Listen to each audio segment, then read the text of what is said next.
بسم اللہ الرحمن الرحیم۔ شروع کرتا ہوں اللہ تعالیٰ کے نام سے جو بڑا مہربان نہایت رحم والا ہے۔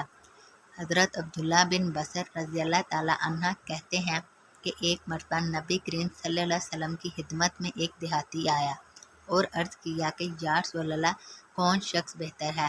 آپ صلی اللہ علیہ وسلم نے فرمایا خوش بختی ہے اس کے لیے، یعنی وہ بہتر شخص ہے جس کی عمر دراز ہوئی اور اس کے اعمال نیک ہوئے۔ اس نے عرض کیا یا رسول اللہ کون سا عمل بہتر ہے؟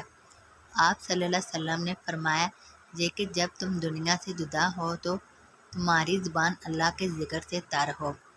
تشریح: جس طرح زبان کی خشکی زبان کے رکنے کے لیے کنایہ ہے، اسی طرح زبان کی تری زبان کی روانی کے لیے کنایہ ہے، یا پھر یہ کہ یہاں زبان کی تری اس بات سے کنایہ ہے کہ جب مرتے دم تک ذکر پر مداومت ہو، بائیں طور کے ذکر اللہ سے زبان خشک نہ ہونے پائی ہو کہ جان نکلے۔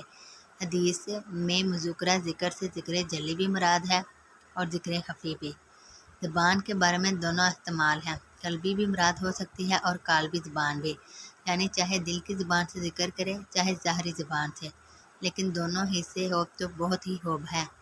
حضرت عباس رضی اللہ تعالیٰ عنہ سے راوی ہے کہ صلی اللہ علیہ وسلم نے فرمایا شیطان انسان کے دل سے چپکا رہتا ہے، جب وہ دل سے اللہ کو یاد کرتا ہے تو شیطان پیچھے ہٹ جاتا ہے،